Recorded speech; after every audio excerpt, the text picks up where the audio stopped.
దేవునికి మహిమ కలుగునుగాక. ప్రభు పేరట మరొకసారి మీ అందరికీ నా హృదయపూర్వకమైనటువంటి వందనాలు తెలియజేస్తూ ఉన్నాం. దేవుని మహాకృపను బట్టి మరొక పర్యాయం మిమ్మల్ని ప్రకటన గ్రంథ వర్తమానాలకు ప్రేమపూర్వకంగా ఆహ్వానిస్తూ ఉన్నాం. ప్రార్థన చేసుకుని దేవుని యొక్క వాక్యాన్ని ధ్యానించుకుందాం. ప్రేమ కలిగిన తండ్రి, మహాగణుడా, గొప్ప దేవ, ఉన్నత స్థలముల మీద సింహాసనాసీనుడా, మీరిచ్చిన ఈ గొప్ప భాగ్యాన్ని బట్టి మీకు వందనాలు. భూమి మీద ఉన్నటువంటి మట్టిని మహిమకు మార్చడానికి మీరు నిర్మించినటువంటి నాయన మీ ప్రణాళికను బట్టి మిమ్మల్ని స్తుతిస్తూ ఉన్నాం. మీ చిత్తమును బట్టి మిమ్మల్ని స్తుతిస్తూ ఉన్నాం. మీ న్యాయ విధులను బట్టి మిమ్మల్ని స్తుతిస్తూ ఉన్నాం. మీరు మాకు ఇచ్చిన రక్షణ మార్గమును బట్టి మిమ్మల్ని స్తుతిస్తూ ఉన్నాం. మీ ప్రణాళికలో మమ్మల్ని ఉంచినందుకు వెలలేని స్తుతులు స్తోత్రాలు చెల్లిస్తూ ఉన్నాము రాజా. కనికర పూర్ణుడా, సంపూర్ణమైనటువంటి ఆత్మ నింపుదల కలిగి భూమి మీద బ్రతికిన దినములన్నీ మీ నామ ఘనత మహిమార్థమై బ్రతకడానికి అనేకులకు నైనా మీ ప్రేమను మీ సత్యమును కనపరిచేటువంటి వారముగా ఉండడానికి మాకు బుద్ధి జ్ఞానమును దయచేయండి. వీక్షిస్తున్న వారందరికీ సర్వసత్యము అర్థమయ్యే విధముగా మీ ఆత్మ నింపుదలను ప్రతి ఒక్కరికి అనుగ్రహించమని యేసయ్య పుణ్యనామమును అడిగి వేడుకొని ప్రారంభించుకుంటున్నాము తండ్రి, ఆమేన్. ప్రభు పేరట మరొక పర్యాయం మీ అందరికీ నా హృదయపూర్వకమైన వందనాలు. ప్రకటన గ్రంథము 15వ అధ్యాయము 2 నుంచి 4 వచనాల వరకు ఈ దినాన మనం ధ్యానం చేద్దాం. యోహాను గారు పరలోకములో చూస్తూ ఉన్నటువంటి సూచనలలో 7 దూతలు 7 తెగుళ్లు పట్టుకొని ఉన్నారు. ఇవే కడవరి తెగుళ్ళు అనేటువంటి మాట గతంలో మనం ధ్యానం చేశాం. అదే సమయంలో యోహాను గారు మరొక సూచన చూస్తూ ఉన్నారు. ఆ సూచన ఏమిటయ్యా అనంటే, దేవుని సింహాసనం ఎదుట స్ఫటికమును పోలినటువంటి ఒక సముద్రము కనబడుతూ ఉన్నది. ఆ స్ఫటికమును పోలినటువంటి సముద్రము దగ్గర 2వ 3.5 సంవత్సరములో 666 ముద్ర భూమి మీద ఉన్నటువంటి సమయంలో నియంత ప్రపంచములో ఉన్న దేశములలో ఉన్న ప్రతి జనాంగమును ప్రలోభ పెట్టి 666 ముద్ర వేయించుకోవడానికి బలవంతము చేస్తూ ఉన్నటువంటి కాలములో ఆ ముద్రలను నిరాకరించినటువంటి ప్రజలను గురించి, ఆ ప్రజలతో పాటు సమకూర్చబడినటువంటి ఆత్మలను గురించి యోహాను గారు పరలోకంలో ఒక పెద్ద సమూహాన్ని చూస్తూ ఉన్నాడు. వారందరూ కూడా ఎక్కడ ఉన్నారు అనంటే, దేవుని సింహాసనం ఎదుట ఉన్నటువంటి స్ఫటికమును పోలిన సముద్రము దగ్గర ఉన్నారు. ఆ సముద్రము దగ్గర ఉన్నటువంటి వారందరూ కూడా సర్వసాధారణమైన మరణము చెందినవారు. ఇక్కడ వాక్యమును మనం శ్రద్ధగా చదివినప్పుడు, మరియు అగ్నితో కలిసి ఉన్న స్ఫటికపు సముద్రము వంటిది ఒకటి నేను చూచితిని. ఆ క్రూర మృగమునకును దాని ప్రతిమకును దాని పేరు గల సంఖ్యకును లోబడక వాటిని జయించిన వారు దేవుని వీణలు గలవారై ఆ స్ఫటికపు సముద్రమునద్ద నిలిచియుండుట చూచితిని అని వ్రాశారు. వీరందరూ కూడా 666 ముద్ర వేయించుకోకుండా దేవుని సింహాసనము దగ్గరకు వెళ్ళినటువంటి వారు మాత్రమే కాదు, ఈ 666 ముద్ర వేయించుకోనటువంటి వారు భూమి మీద 2 రకాలైనటువంటి పరిశుద్ధులు ఉన్నారు. ఒకరు దేవుని వాక్యాన్ని ప్రకటించి సత్యమును ప్రజలకు తెలియజేస్తూ సాతానుని ఇబ్బంది పెట్టి వాడికి మంట పుట్టించినటువంటి పరిశుద్ధులు హతసాక్షులుగా మారినటువంటి వాళ్ళు ఉన్నారు. వారి ఆత్మలను డైరెక్ట్ గా దేవుని సింహాసనము దగ్గరకు చేర్చుకొని వారికి ఇవ్వవలసినటువంటి అధికారమును అనుగ్రహించి గొర్రెపిల్ల సీయోను పర్వతము మీద ఉన్నటువంటి హతసాక్షుల సమూహములోనికి పంపించి వేశారు. వారు 2వ 3.5 సంవత్సరంలో కూడా ఉన్నారు. 1,44,000 మంది గురించి 7వ అధ్యాయంలో మనం ధ్యానం చేశాం. 7వ అధ్యాయంలో ఉన్నటువంటి 1,44,000 మందితో పాటు ఆయా దేశములలో నుంచి వచ్చినటువంటి హతసాక్షుల ఆత్మలు కూడా యోహాను గారు సియోను పర్వతము మీద ఉండడం చూశాడు. వీరందరూ కేవలం హతసాక్షులు మాత్రమే సియోను పర్వతము మీద ఉన్నారు. ఇక్కడ యోహాను గారు చూస్తూ ఉన్నటువంటి ఈ అగ్నితో కూడినటువంటి స్ఫటికము వంటి సముద్రము దగ్గర 666 ముద్రను నిరాకరించి సర్వసాధారణమైన మరణము చెందినటువంటి వారి గురించి వ్రాయబడి ఉన్నది. మరలా చెప్తున్నాను, జాగ్రత్తగా ఆలకించండి. హతసాక్షులైనటువంటి వారందరూ కూడా డివైడ్ చేయబడ్డారు పరిశుద్ధులలో నుంచి. వారు దేవుని సింహాసనము ఎదుట నుంచి స్ఫటికమును పోలినటువంటి సముద్రము దగ్గర నుంచి సియోను పర్వతము దగ్గరకు వెళ్ళిపోయారు.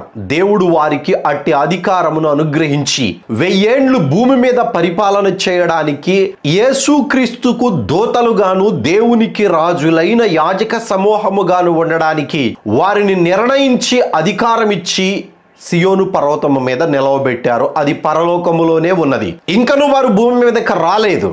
వారు ఒక పక్కన యోహాను గారికి కనబడుతూ ఉండగా, మరొక ప్రక్కన ఈ స్ఫటికమును పోలినటువంటి సముద్రము దగ్గర 24 పెద్దల మధ్యలోనూ 4 జీవుల ఎదుటను దేవుని సింహాసనము ఎదుటను ఈ ముద్రను నిరాకరించి భూమి మీద చనిపోయినటువంటి సర్వసాధారణమైన మరణము చెందినటువంటి వారిని ఇక్కడ చూస్తూ ఉన్నాడు యోహాను గారు. నేను మీకు గతములో చెప్పాను, బైబిల్లో ఉన్నటువంటి వాక్యమును ఆధారము చేసుకొని పరిశుద్ధాత్మ దేవుడు పరలోకమునకు వెళుతూ ఉండగా హతసాక్షులతో పాటు ఆయన 3వ ఆకాశములో ఉన్నటువంటి పరిశుద్ధుల ఆత్మలన్నిటినీ కూడా ఆయన సమకూర్చి దేవుని సింహాసనము దగ్గరకు తీసుకుని వెళ్ళాడు. భూమి మీద నుంచి పరలోకమునకు వెళుతూ ఉన్నటువంటి ఆ సమయంలో, ఆ జర్నీలో పరలోకమునకు సమీపించినప్పుడు దేవుని కుడిపార్శ్వము అని పిలువబడుతూ ఉన్నటువంటి పరదైసు, ఆ పరదైసులో ఉన్నటువంటి సర్వసాధారణమైన మరణము చెందిన వారు కానీ, యేసుక్రీస్తు మొదటి ముద్ర విప్పదీయడానికంటే ముందు హతసాక్షులైనటువంటి ఆత్మలు కానీ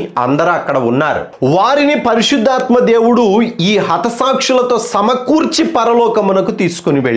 ఇక పరలోకం వెళ్ళిన తరువాత తండ్రి వారిని వేరు చేసి హతసాక్షులైనటువంటి వారిని అందరినీ కూడా యేసుక్రీస్తుతో పాటు సియోను పర్వతం మీద నిలవబెట్టారు. సర్వసాధారణమైనటువంటి మరణము చెందిన వారు అనగా ఈ గ్రంథము వ్రాసినటువంటి యోహాను గారితో సహా ఆయన సింహాసనము దగ్గరే ఉన్నారు. ఇక్కడ చదువుకున్నటువంటి మాటను స్పష్టంగా గ్రహించండి. 666 ముద్ర వేయించబడుతూ ఉన్నటువంటి కాలములో భూమి మీద ఆ ముద్రను నిరాకరించి క్రూర మృగమునకు నమస్కారము చేయక వాడిని ఎదిరించి విశ్వాసమును కాపాడుకుంటూ పరిశుద్ధతను కాపాడుకుంటూ దేవుని బిడ్డలుగా ఉన్నటువంటి పరిశుద్ధులు ఆ కాలములో సర్వసాధారణమైన మరణము చెందిన వాళ్ళు కొందరు ఉన్నారు. వారు కూడా డైరెక్ట్ గా పరదేశికి వెళ్లకుండా దేవుని సింహాసనము దగ్గరికే వచ్చేటువంటి ఏర్పాటును దేవుడు చేశాడు. వీరందరి దేహాలు భూమి మీదనే ఉన్నాయి. మొదటి పునరుద్ధానము కూడా జరగలేదు. వీరి ఆత్మలు మాత్రమే దేవుని సింహాసనము దగ్గరకు వచ్చాయి. వారందరూ కూడా దేవుని వీణలు కలిగినటువంటి వారై అని వ్రాయబడి ఉన్నది. అనగా 1000 ఏళ్ల పరిపాలన చేయడానికి వెళ్ళినటువంటి ఆ హతసాక్షుల ఆత్మలకు దేవుడు ఇచ్చిన అధికారము వేరు, సర్వసాధారణమైనటువంటి మరణము చెందినటువంటి వారికి ఇచ్చినటువంటి అధికారము వేరు. వీణలు గలవారై అని వ్రాసి ఫుట్ నోట్ లో కింద దేవుని సేవార్థమైన వీణలు గలవారై అని వ్రాయబడి ఉన్నది. దేవునిని స్తుతించి ఆరాధించి గణపరచడానికి పిలవబడినటువంటి ఈ సర్వసాధారణమైన మరణము చెందినటువంటి ఆత్మలకు దేవుడు దేవుని సేవార్థమైనటువంటి పనిని నిర్ణయించాడు.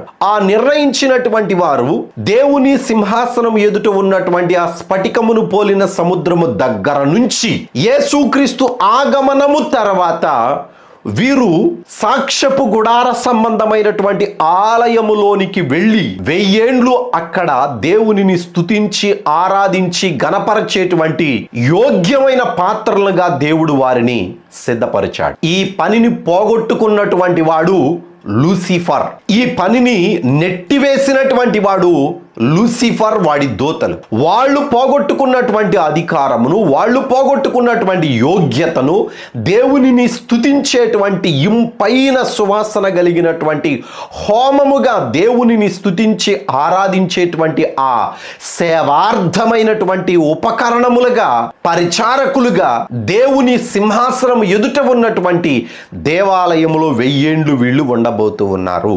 రైట్. ఈ స్ఫటికమును పోలినటువంటి సముద్రము దగ్గరకు వచ్చినటువంటి వారు ఏ రీతిగా ఉన్నారు అనేటువంటిది ఒక్కసారి మనం ధ్యానం చేసినట్లయితే, భూమి మీద ఉన్నటువంటి మట్టితో చేయబడినటువంటి మనుష్యులు దేవుడు వారికి అనుగ్రహించినటువంటి యోగ్యతను సంపూర్ణము చేసుకొని దేవదూతలు ఉండేటువంటి పరిశుద్ధమైన స్థలములో నివాసము చేయడానికి యోగ్యులుగా ఆ స్ఫటికమును పోలిన సముద్రము దగ్గరకు వాళ్ళు పిలువబడ్డారు. ఈ స్ఫటికము పోలినటువంటి సముద్రమును ఒక్కసారి మనం జ్ఞాపకము చేసుకున్నట్లయితే, యెహెజ్కేలు గ్రంథములో ఈ స్ఫటికము పోలినటువంటి సముద్రము భూమి మీద భక్తుడు చూసినటువంటి దర్శనములో కనబడుతూ ఉన్నది. ఇదే ప్రకటన గ్రంథము 4వ అధ్యాయం 6వ వచనంలో కూడా ఈ స్ఫటికమును పోలినటువంటి సముద్రాన్ని దేవుని సింహాసనము ఎదుట మనం చూస్తాం. స్ఫటికమును పోలినటువంటి సముద్రము అనగా దేవుని యొక్క సింహాసనము వేయబడడానికి అనగా దేవుడు నివాసము చేయడానికి యోగ్యమైనటువంటి స్థలము. నేనైతే నాకు దేవుడిచ్చినటువంటి మాటలను బట్టి ఈ స్ఫటికమును పోలినటువంటి సముద్రాన్ని నేను మానవ హృదయముగా కూడా పోల్చడానికి ఇష్టపడుతూ ఉన్నాను. ఇదే మానవ హృదయానికి దేవుని నిబంధన మందసము కూడా పోల్చుకోవచ్చు. దేవుడు నిబంధన మందసం మీదకు వచ్చి నివాసము చేశాడు. ఈ స్ఫటికము పోలినటువంటి సముద్రము మీద కూడా ఆయన సింహాసనము వేయబడి ఉండడము యెహెజ్కేలు భక్తుడు ఆయన దర్శనములో చూశాడు. చదువుతారు ఒకసారి యెహెజ్కేలు గ్రంథము 1వ అధ్యాయము 22వ వచనాన్ని చదువుకుందాం. మరియు జీవుల తలలపైన ఆకాశ మండలము వంటి విశాలత ఉన్నట్టుండెను. అది తళతళలాడు స్ఫటికముతో సమానమై వాటి తలలకు పైగా వ్యాపించి ఉండెను.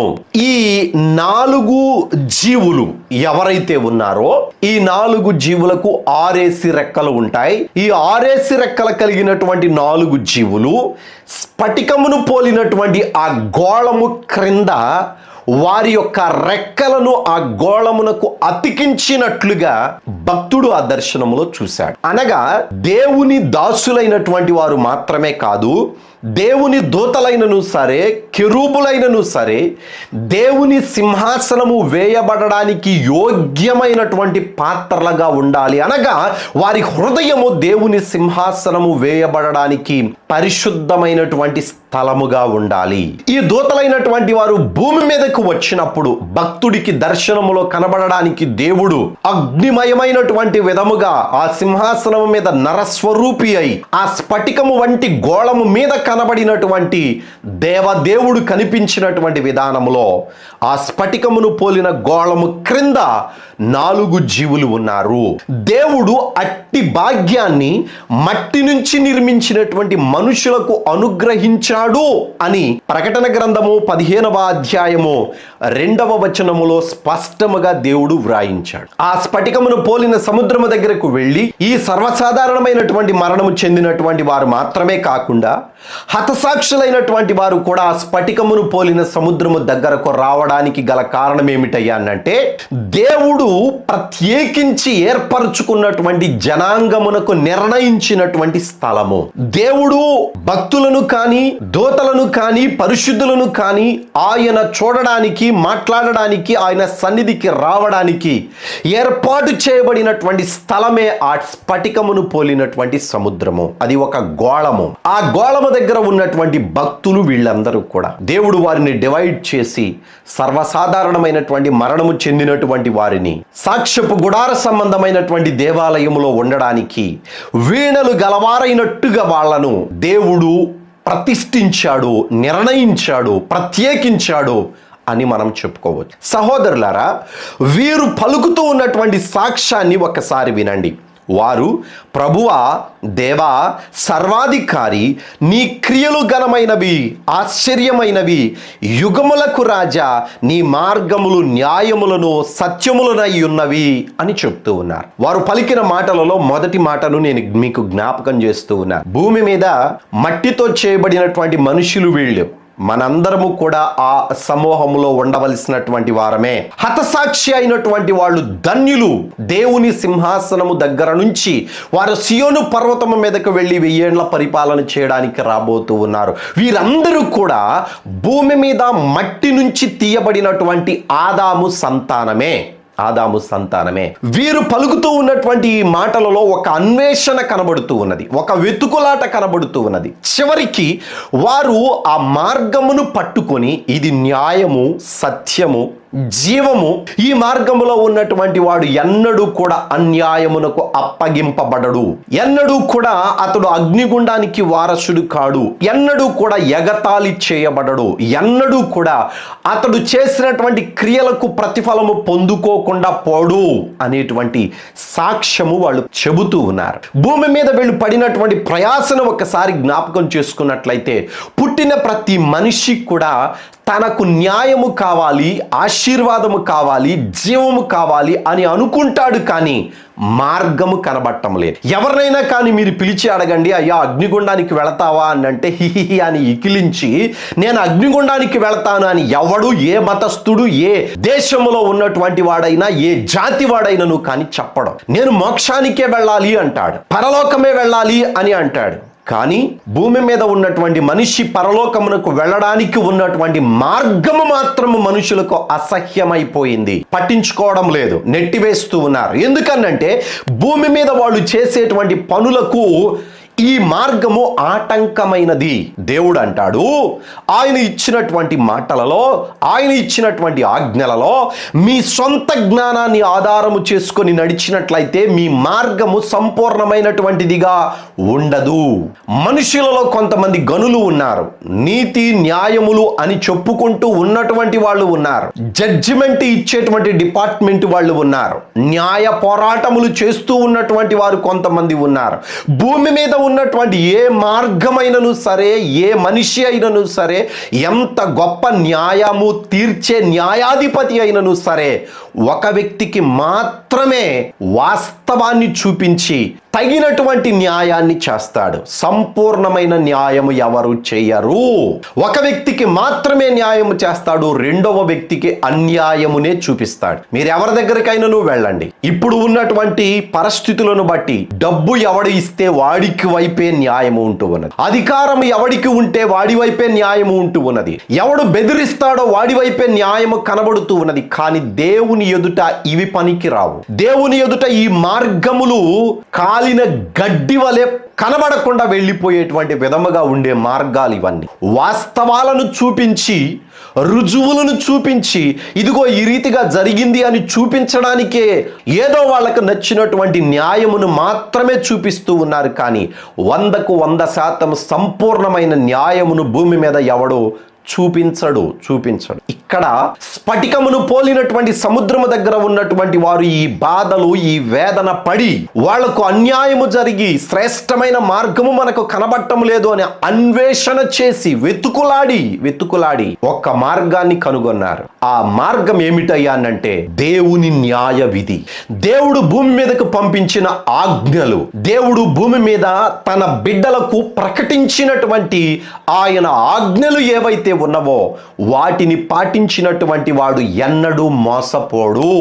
చాలా మంది అంటూ ఉంటారు, అన్నా మేము దేవునిని ఆచరించి, దేవుని ఆజ్ఞలను పాటించి మోసపోయాం, అన్యాయమైపోయాం, చంపబడ్డాం, ఎగతాళి చేయబడ్డాం.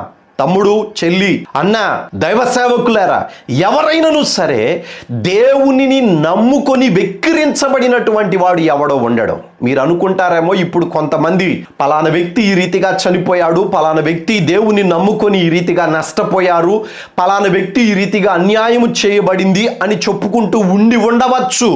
అది ప్రజల మాటలు. కానీ దేవుడు ఒక దినాన వాళ్ళను నిలవబెట్టి న్యాయమును సత్యమును ఆధారము చేసుకొని వాళ్లకు స్పష్టమైనటువంటి తీర్పుని ఇచ్చి వాళ్ళు పొందుకునే బహుమానము, ఎవడైతే పళ్ళు వికిలించాడో వాడి ముందే గొప్ప ఉన్నతమైన శాశ్వతమైన నిత్య జీవమునకు సంబంధించిన అధికారాన్ని దేవుడు వాళ్లకు ఇవ్వబోతూ ఉన్నాడు. అది శాశ్వతమైన ఆశీర్వాదం.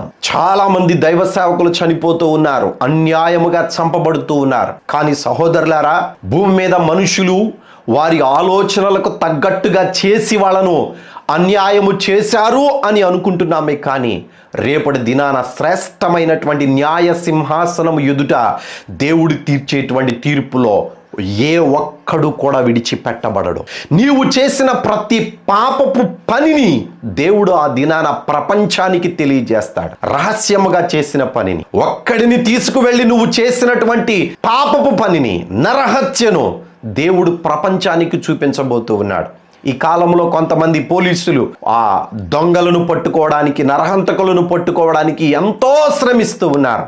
ఆ దినాన అవేవి ఉండవు. ఒకే ఒక్క మాటతోటి ఆ చంపినటువంటి వాడు వచ్చి తను చేసిన పనిని ప్రపంచానికి తెలియజేసే విధముగా దేవుని ఎదుట వణుకుతూ రావలసినటువంటిదే. చూడండి, ఇక్కడకు వచ్చినటువంటి స్ఫటికమును పోలిన సముద్రము దగ్గరకు వచ్చినటువంటి వాళ్ళందరూ కూడా ఎవరు అని మనం ఒక్కసారి వెనుకకు తిరిగి ఆలోచించినట్లయితే, లోకములో సాతాను చేతను, సాతానుని వెంబడించినటువంటి మనుషుల చేతను అన్యాయముగా, అసత్యముగా, ఎగతాళిగా చేయబడినటువంటి సమూహము వీళ్ళంతా. వీళ్ళ వెతుకులాటలో, వీళ్ళ జీవితంలో సత్యమును కనుగొన్నారు. ఆ సత్యం ఏమిటయ్యానంటే పరలోకము నుంచి భూమి మీదకి పంపబడిన దేవుని వాక్యమే. రండి, ద్వితీయోపదేశ కాండము 32వ అధ్యాయములో పర్వతము వంటి ప్రవక్త అయినటువంటి మోషే గారు చెప్తూ ఉన్నటువంటి మాటలలో, ఇశ్రాయేలీయులను ఐగుప్తు దేశము నుంచి కానాను దేశమునకు నడిపించి ఆయన చివరి దినాలలో నడిపిస్తూ ఉన్నటువంటి చివరి దినాలలో ఇశ్రాయేలీయులు దేవుని ఎదుట ఉండాము అని జ్ఞానము లేనటువంటి వారై మోషే ఇంకను సజీవుడిగా ఉండగానే వాళ్ళు పాపము చేశారు. పాపము చేసి దేవుని దగ్గర శిక్ష పొందుకునేటువంటి సమయంలో మోషే అడ్డుపడి, నా పేరు నీ గ్రంథములో నుంచి తీసివేయి గాని వారిని మాత్రము విడిచిపెట్టు అని అన్నట్లుగా అడ్డుపడి వాళ్ళను దేవుని కోపము నుంచి తప్పించాడు.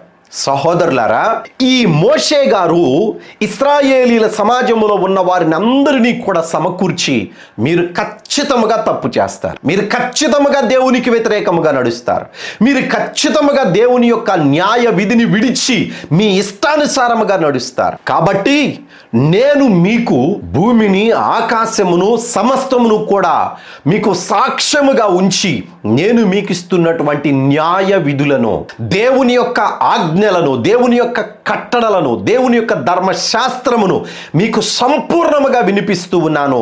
ఇది మందసము పక్కన ఉంచండి, ఇది మీకు నిత్యము ఉండవలసినటువంటి కట్టడ అని చెప్పాడు. చదువుతున్నాను రండి ఒకసారి ఆ మాట, మోషే గారు పలికినటువంటి మాట. ఆయన ఆశ్రయదుర్గముగానున్నాడు, ఆయన కార్యములు సంపూర్ణమైనటువంటివి. సంపూర్ణము, ఆయన కార్యము సంపూర్ణము అని వ్రాశాడు. సంపూర్ణము అన్నంటే ఎవడు కూడా భూమి మీద ఏ మనిషికి కూడా సంపూర్ణమైన న్యాయము చేయడు. ఒక్క దేవుడు మాత్రమే సంపూర్ణమైన న్యాయము చేయగలిగిన వాడు. ఆయన చర్యలన్నీ న్యాయములు. ఒకరికి న్యాయము చేసి ఇంకొకరికి అన్యాయము చేసే దేవుడు కాదు. చంపబడినటువంటి సేవకుల భార్యలు క్షమాభిక్ష పెడుతున్నారు మీకు. చంపబడినటువంటి భక్తుల యొక్క కుటుంబీకులు మీకు క్షమాభిక్ష పెడుతున్నారు. చంపినటువంటి మూర్ఖపు పనులు చేస్తున్నటువంటి నరహంతకులారా, మీకు క్షమాభిక్ష పెట్టినటువంటి వాళ్ళు ఎవరో తెలుసునా? ఈ దేవుడు న్యాయ విధిని పాటించి మిమ్మలను ప్రేమించి క్రీస్తు ప్రేమను మీకు తెలియపరచడానికి మిమ్మలను క్షమిస్తూ ఉన్నారు. అదే ఇక్కడ అంటున్నాడు చూడండి, ఆయన చర్యలు న్యాయములు. ఆ న్యాయము దేవుని దగ్గర నుంచి మనుషులకు సంప్రాప్తమైనది. దేవుడు క్షమాపణ అడిగితే నువ్వు చేసినటువంటి తప్పును పట్టి నిన్ను క్షమించగలిగేటువంటి విధముగా సైన్యములకు అధిపతియగు యెహోవా ఉన్నాడు.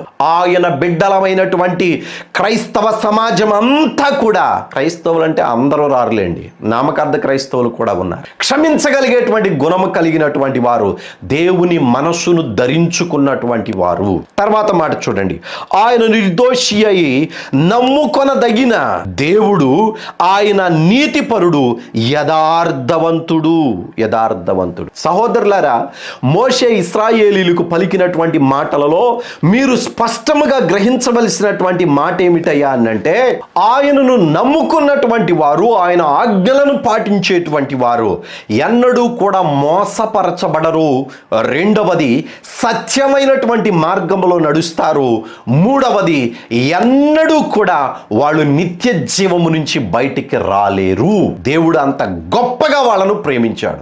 తన స్వరూపమందు తన పోలికలో చేసుకున్న ప్రతి మనిషిని దేవుడు ప్రేమిస్తూ ఉన్నాడు. కానీ కొంతమంది ఆ మార్గమును విడిచిపెట్టి వెళ్ళిపోతున్నారు. దానికి గల కారణం ఏమిటయ్యానంటే, వారి యొక్క సుఖభోగములను, వారి అధికారమును, వారికి ఉన్నటువంటి గర్వపు మనస్సును ఆధారము చేసుకొని సాతానుడు వాళ్ళల్లో పెడుతూ ఉన్నటువంటి లోక సంబంధమైన పాపపు చర్యలను చేయడానికి వాళ్ళు ఈ మార్గమును విడిచి వెళుతూ ఉన్నారు. దావీదు భక్తుడు అంటూ ఉన్నాడు, ఆయన నడిచి రుచి చూసి దేవుని చిత్తమును ఎరిగినటువంటి వాడై ఆయన జీవితంలో జరిగినటువంటి కార్యములన్నిటినీ బట్టి కూడా దావీదు గారు ఇచ్చినటువంటి స్టేట్మెంట్ను ఒక్కసారి మనం చూసినట్లయితే కీర్తనల గ్రంథము 111వ అధ్యాయము 2వ వచనంలో యెహోవా క్రియలు గొప్పవి, వాటి యందు ఇష్టము గల వారందరూ వాటిని విచారించుదురు. ఈ భక్తుడు విచారించాడు. ఆ రీతిగానే స్ఫటికమును పోలినటువంటి సముద్రము దగ్గర ఉన్న శ్రేష్టమైన పరిశుద్ధులు అందరూ కూడా వారి ఆత్మలు విచారించి భూమి మీద తెలుసుకొని ఇది శ్రేష్టమైన మార్గం అని గుర్తెరిగి వారు పరిపూర్ణముగా దేవుని యొక్క సన్నిధిలోనికి వెళ్ళగలిగారు. చాలా మందికి వచ్చే డౌట్ ఏంటయ్యా అంటే, ధర్మశాస్త్రమును ఆధారము చేసుకున్నటువంటి వాళ్ళు మాత్రమే పరలోకము వెళ్ళారు, లేదా నీతిమంతులుగా ఎంచబడ్డారు, లేదా వాళ్ళు క్రీస్తును అంగీకరించిన తరువాత పరలోకమునకు వెళ్ళారు అని అనుకుంటూ ఉన్నారు. క్రీస్తు యేసునందు విశ్వాసం ఉంచినటువంటి వారు మాత్రమే పరలోకమునకు వెళ్ళారు అని అనుకుంటూ ఉన్నారు. సహోదరులారా, ధర్మశాస్త్ర ప్రకారముగా నీతిమంతులైనటువంటి వారు ఉన్నారు, క్రీస్తునందు విశ్వాసం ఉంచినటువంటి వాళ్ళు నీతిమంతులై ఉన్నారు. కానీ వీళ్ళిద్దరిని పరిశుద్ధపరచింది మాత్రం ప్రభు అయిన యేసుక్రీస్తు. నీతిమంతులుగా ఉండేటువంటి వాళ్ళందరూ ఆజ్ఞలను పాటించినటువంటి వారు, వాళ్ళ యొక్క శరీరమును శుద్ధీకరణ చేసుకొని వాళ్ళ పాపములను వాళ్ళ నుంచి దూరముగా పెట్టినటువంటి వాళ్ళు. కానీ ఆ పాప ప్రక్షాళన చేసినటువంటిది మాత్రము ప్రభు అయిన యేసుక్రీస్తు. ఈ నీతిమంతులందరూ కూడా పరిశుద్ధులుగా మారడానికి ప్రభు అయిన యేసుక్రీస్తు చిందించిన పరిశుద్ధమైన రక్తము తప్పనిసరిగా ఆ రక్తమును ఆశ్రయించవలసినటువంటిదే, అనగా రక్షణ పొందవలసినటువంటిదే. చాలామందికి వచ్చే డౌట్ ఏంటయ్యానంటే, యేసుక్రీస్తు రాక మునుపు ఉన్నటువంటి వారి పరిస్థితిని ఆలోచించారు. గతంలో నేను మీకు చెప్పాను, వాళ్ళు నీతిమంతులై ఉన్నారు కానీ పునరుద్ధానపు శక్తి వాళ్లకు లేదు. నీతిమంతులై ఉన్నారే కానీ పరిశుద్ధులుగా, సంపూర్ణమైన పరిశుద్ధులుగా ఉండడానికి వాళ్ళు ఇంకనూ సిద్ధపరచబడలేదు.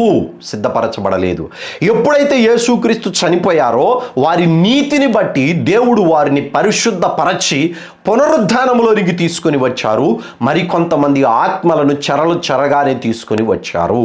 ఆ చెరలో ఉన్నటువంటి వారు ధర్మశాస్త్ర విధులకు లోబడినటువంటి వారు. కాబట్టి ధర్మశాస్త్రము ఉన్నప్పుడు ధర్మశాస్త్రమును తెలియకుండా ఉన్నటువంటి ఇతర దేశస్థులు కొంతమంది ఉన్నారు. ధర్మశాస్త్రం అనగా యూదుల మత గ్రంథము, అది బైబిల్లోనే వ్రాయబడి ఉన్నది. యేసుక్రీస్తు వచ్చిన తర్వాత క్రొత్త నిబంధన ప్రపంచానికి ఇవ్వబడినటువంటి రక్షణ మార్గము.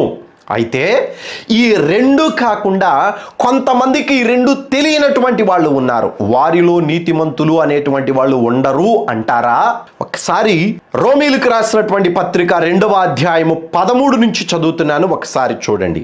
ధర్మశాస్త్రమును వినువారు దేవుని దృష్టికి నీతిమంతులు కారు గాని ధర్మశాస్త్రమును అనుసరించి ప్రవర్తించువారే నీతిమంతులుగా ఎంచబడుదురు. వాళ్ళు నీతిమంతులుగా ఎంచబడ్డారు, అయితే పరిశుద్ధపరచబడలేదు, పరిశుద్ధులుగా ఉండలేదు. ధర్మశాస్త్రము లేని అన్యజనులు స్వాభావికముగా ధర్మశాస్త్ర సంబంధమైన క్రియలను చేసిన ఎడల వారు ధర్మశాస్త్రము లేని వారైనను తమకు తామే ధర్మశాస్త్రమైనట్టున్నారు. అట్టి వారి మనస్సాక్షి కూడా సాక్ష్యమిచ్చుచూ ఉండగను వారి తలంపులు ఒకదాని మీద ఒకటి తప్పు మోపుచూ లేక తప్పు లేదని చెప్పుచూ ఉండగను ధర్మశాస్త్ర సారము తమ హృదయముల యందు వ్రాయబడినట్లు చూపుచున్నారు అని ఉన్నది. దీని అర్థం ఏమిటంటే, ధర్మశాస్త్రము ఉన్నటువంటి యూదులు మాత్రమే కాదు, యేసుక్రీస్తును అంగీకరించినటువంటి క్రైస్తవ సమాజము మాత్రమే కాదు, ప్రపంచములో ఇంకా అనేక మంది వారి యొక్క ధర్మములలో ఉండి విశ్లేషణ చేసిన వాళ్ళు కొంతమంది ఉన్నారు. విశ్లేషణ చేసి ఈ ధర్మము చెప్తున్నది తప్పు, మా గ్రంథము చెప్తూ ఉన్నటువంటిది తప్పు, లేదా మేము వింటూ ఉన్నటువంటి దానిలో ఎక్కడో కొంత పాపము కనబడుతూ ఉన్నది, సత్యము కనబడడం లేదు, యథార్థత కనబడడం లేదు అని వారి యొక్క ఉద్దేశములను మార్చుకొని సత్యమును వెతికి వారి హృదయములో దేవుడు వ్రాస్తూ ఉన్నటువంటి సత్యమును ఆధారము చేసుకొని నీతిమంతులుగా మారినటువంటి వాళ్ళు చాలా మంది ఉన్నారు. అట్టి వారి మనస్సాక్షి మంచి చెడులను విభజించి చెప్తూ ఉండగా వాళ్ళ యొక్క హృదయములలో వ్రాయబడిన సత్యమును ఆధారము చేసుకొని నీతిమంతులుగా మారినటువంటి వాళ్ళు ఉన్నారు. వారు కూడా వారిని ఆ నీతిమంతుల గుంపులో నుంచి పునరుద్ధానములోనికి నిత్య జీవమునకు పరిశుద్ధులుగా ఉండడానికి పనిచేసి వాళ్ళను తీసుకొని వచ్చింది ఎవరయ్యా అనంటే నా రక్షకుడైన ప్రభు అయిన యేసుక్రీస్తు మాత్రమే. ఎందుకు యేసుక్రీస్తు మాత్రమే ఈ పని చేయగలడయ్యా అనంటే ఏ వాక్యమైతే వారి హృదయముల మీద వ్రాయబడి ఉన్నదో ఆ వాక్యము శరీరము ధరించుకొని కృపాసత్య సంపూర్ణుడిగా మన మధ్య నివాసము చేశాడు. ఆ యేసుక్రీస్తు మాత్రమే జీవమును ఇచ్చువాడు. ఆ యేసుక్రీస్తు మాత్రమే నిత్య జీవమును అనుగ్రహించి పరలోకపు పౌరులుగా మార్చగలిగినటువంటి వాడు. ఇది తెలుసుకున్నారు పరలోకములో స్ఫటికమును పోలిన సముద్రము దగ్గర ఉన్నటువంటి భక్తులందరూ కూడా. వారు బ్రతికి భూమి మీద ఉన్నప్పుడు వారి మార్గములను విడిచి, వారి యొక్క ధర్మములను విడిచి, వారికి ఉన్నటువంటి స్వభావ సిద్ధమైనటువంటి పాపమును విడిచి పూర్తిగా వారి యొక్క మనసును కేంద్రీకృతము ధర్మశాస్త్రము మీదను దేవుడు వ్రాసిన వారి హృదయముల మీద వ్రాసిన సత్యం అనేటువంటి వాక్యమును బట్టి, క్రీస్తు యేసునందు విశ్వాసం ఉంచినటువంటి పరిశుద్ధులను బట్టి వారు అగ్నిలో నుంచి తప్పించబడ్డారు. వారు పరలోకం వెళ్ళిన తరువాత దేవుని యొక్క మహిమను వాళ్ళని చూసిన తరువాత దేవుడు వారి హృదయముల మీద వ్రాసినటువంటి ధర్మశాస్త్రమును లేదా ధర్మశాస్త్రము లేకుండా నీతిమంతులైనటువంటి వారు వారి హృదయముల మీద వ్రాయబడిన సత్యమును బట్టి దేవుని వాక్యమును కనుగొన్నారు గనుక ఆ వెలుగును వాళ్ళు స్వతంత్రించుకున్నారు. వాళ్ళందరూ స్ఫటికమును పోలిన సముద్రము దగ్గర ఉండి వాళ్ళు పలుకుతూ ఉన్నటువంటి మాటనే ఈ దినాన నేను మీతో మాట్లాడుతూ ఉన్నా. ఏమంటున్నారు వాళ్ళు? పరీక్షించి పరిశీలన చేసి తెలుసుకొని వాళ్ళ పాపమును విడిచిపెట్టి పరిశుద్ధులుగా ఉండడానికి పిలవబడినటువంటి వారైన తరువాత వాళ్ళు యొక్క పరిశుద్ధతను కాపాడుకొని విశ్వాసమును కాపాడుకొని మరణించి దేవుని సింహాసనము దగ్గరకు పరదేశంలో ఉన్నటువంటి వారు, ఆ కాలంలో చనిపోయినటువంటి వారు అందరూ కూడా స్ఫటికమును పోలిన సముద్రము దగ్గర ఉండి ఒక మాట అంటున్నారు చూడండి, ప్రభువా దేవా సర్వాధికారి, నీ క్రియలు ఘనమైనవి మా జీవితంలో మేము చూసాం, ఆశ్చర్యకరమైనటువంటివి, మేము ఊహించలేదు నాయన అంత గొప్ప కార్యమునకు మేము యోగ్యులమని.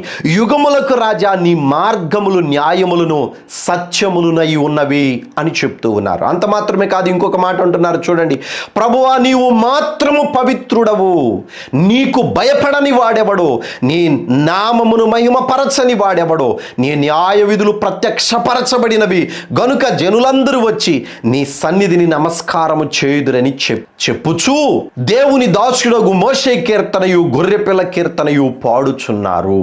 వీళ్ళందరూ ఏదైతే నిరీక్షించారో, ఏదైతే విశ్వసించారో దానిని కనుగొన్నారు. పరలోకములో వారి ఆత్మలు దేవుని సింహాసనము దగ్గర ఉన్నారు. ఆ గుంపులో మనము కూడా ఉండాలి. ఆ దినాన వాళ్ళు పలుకుతూ ఉన్నటువంటి, ఒకవేళ మనము కూడా ఉంటే మనము పలుకుతూ ఉన్నటువంటి మాటలలో అర్థం ఏమిటయ్యానంటే, అయ్యా నువ్వు చెప్పింది చేశావు, ఇక భూమి మీద నజరేయుడైన యేసుక్రీస్తు 1000 ఏళ్ల పరిపాలన చేయడానికి ఆగమనములో వెళ్ళిన తరువాత భూమి మీద ఉన్నటువంటి ప్రతి మనిషి కూడా నీ అందు భయపడి వనకవలసినటువంటిదే. అన్య దేశములలో నుంచి అనేక మంది జనులు వచ్చి ఇశ్రాయేలీయుల దేశములో కట్టబడినటువంటి దేవాలయములో వారు ప్రార్థనలు చేయవలసినటువంటిదే. ప్రవాహము వలె వాళ్ళు నీ మందిరమునకు వస్తారు అని చెప్తూ ఉన్నారు. సహోదరులారా, ఈ మాటలను యెషయా భక్తుడు 66వ అధ్యాయంలో ఈ రీతిగా వ్రాశాడు. ఒకసారి చూద్దామా 12వ వచనము. యెషయా గ్రంథము 66వ అధ్యాయము 23వ వచనాన్ని చదువుతూ ఉన్నాను. ప్రతి అమావాస్య దినమును ప్రతి విశ్రాంతి దినమును నా సన్నిధిని మృక్కుటకై సమస్త శరీరులు వచ్చెదరు అని యెహోవా సెలవిచ్చుచూ ఉన్నాడు. ఈ మాటను అక్కడ ఉన్నటువంటి స్ఫటికమును పోలిన సముద్రము దగ్గర ఉన్నటువంటి వారందరూ కూడా ఏక కంఠముతో బిగ్గరగా పలుకుతూ ఉన్నటువంటి మాట. అంత మాత్రమే కాదు, వారు ఇంకా కొన్ని మాటలు ఇక్కడ పలుకుతూ ఉన్నారు. అవేమిటయ్యా అనంటే, వాళ్ళు ఆ మాటలు పలుకుచు ఆనందభరితులై సంతోషముతో మోషే కీర్తన పాడారు. మోషే కీర్తన పాడింది ఎవరు? మోషే ఎక్కడ కీర్తన పాడాడు? ఒకసారి మనం గమనించినట్లయితే నిర్గమకాండము 15వ అధ్యాయంలో మోషే గారు వ్రాసినటువంటి కీర్తన కనబడుతూ ఉన్నది. ఆ కీర్తన ఏమిటయ్యా అనంటే, మోషే గారు ఐగుప్తు దేశము నుంచి కానాను దేశానికి వస్తూ ఉండగా ఎర్ర సముద్రమును దేవుడు చేసినటువంటి కార్యమును బట్టి రెండుగా విభజించబడి మధ్యలో నుంచి 6 నెలల మీదుగా నడిచి వచ్చిన తరువాత మోషే గారు రాసినటువంటి కీర్తనను అక్కడ పరలోకములో అక్కడ ఉన్నటువంటి ధర్మశాస్త్ర ప్రకారము నీతిమంతులుగా మారి చనిపోయి క్రీస్తు యేసు ద్వారా సంపూర్ణతలోనికి వచ్చి పరిశుద్ధులుగా మార్చబడి పరలోకమునకు స్ఫటికమును పోలిన సముద్రము దగ్గరకు వెళ్ళిన ఆత్మలు ఆ కీర్తన పాడుతూ ఉన్నారు. రెండవదిగా, క్రీస్తు యేసునందు విశ్వాసం ఉంచి క్రీస్తు యేసు ద్వారా రక్షింపబడి సంపూర్ణమైన పరిశుద్ధులుగా మార్చబడి దేవుని సింహాసనం దగ్గరకు వెళ్ళినటువంటి సర్వసాధారణమైన మరణము చెందినటువంటి వారు గొర్రెపిల్ల కీర్తన పాడుతూ ఉన్నారు. ఈ 2 కీర్తనలు కాకుండా ఇంకొక కీర్తన ఉన్నది. అదేమిటయ్యానంటే 1,44,000 మంది పాడే కీర్తన. అది వాళ్ళు మాత్రమే పాడగలరు. ఈ సర్వసాధారణమైనటువంటి మరణము చెందినటువంటి వారి హతసాక్షులైనటువంటి వారిలో అన్యజనులు కానీ ఆ పాట పాడడానికి వీలు లేదు. ఇశ్రాయేలీల గోత్రములలో ఉన్నటువంటి 12 గోత్రముల వారు ఎవరైతే ఉన్నారో వారందరూ కూడా ఆ గొర్రెపిల్ల కీర్తన పాడుతూ ఉన్నారు. ఆ కీర్తన కేవలము వాళ్ళు మాత్రమే పాడగలరు. ఈ 3 కీర్తనలు పరలోకములో భూమి మీద నుంచి కొనబడినటువంటి మనుషులు పాడుతూ ఉన్నటువంటి పాటలు. దీనిని యోహాను గారు ఆయన ఆత్మవశుడై ఉండగా చూసిన దర్శనములో చెప్పబడినటువంటి వివరణ. అర్థమైందని భావిస్తూ ఉన్నాను. 1-2 సార్లు ఆలకించండి. ప్రకటన గ్రంథంలో ఉన్నటువంటి ఏ వచనాన్ని కూడా మీరు మిస్ అవ్వద్దు అని మిమ్మల్ని మనవి చేస్తూ ఉన్నాను. ఎందుకనంటే ప్రకటన గ్రంథము మనం చివరికి వస్తూ ఉన్నాం. 15వ అధ్యాయాన్ని ధ్యానం చేస్తూ ఉన్నాం. ఇంకా మనకు సుమారుగా దరిదాపుగా ఒక 7-8 అధ్యాయాలు మాత్రమే ఉన్నాయి. ఇవి చాలా ప్రాముఖ్యమైనటువంటి అధ్యాయాలు. వీటి గురించి మీరు వినండి, అనేకులకు తెలియచేయండి. మీకు తెలిసినటువంటి స్నేహితులకు ఈ వాక్యాన్ని షేర్ చేయండి. ప్రకటన గ్రంథము సృష్టికి చివరి రోజులు అనేటువంటి పుస్తకాన్ని మీకు అందుబాటులోకి తీసుకొని వస్తూ ఉన్నాం. చాలామంది అడ్రస్లు పంపించారు. వాళ్ళకు పోస్టుల ద్వారా మేము పంపిస్తూ ఉన్నాం. ఇంకా ఎవరైనా కానీ కావాలి అని అంటే దయచేసి మీ అడ్రస్ను, ముఖ్యంగా దైవ సేవకులైనటువంటి వారు మీకు మీ అడ్రస్ పంపిస్తే నేను తప్పనిసరిగా మీ అందరికీ నేను పంపిస్తాను. ఎందుకంటే మీరు చదవాలి. దేవుని యొక్క రాకడను గురించి మనందరము కలిసి ప్రకటించాలి. దేవుని కృప మీకు, మీ కుటుంబాలకు తోడయుండును గాక.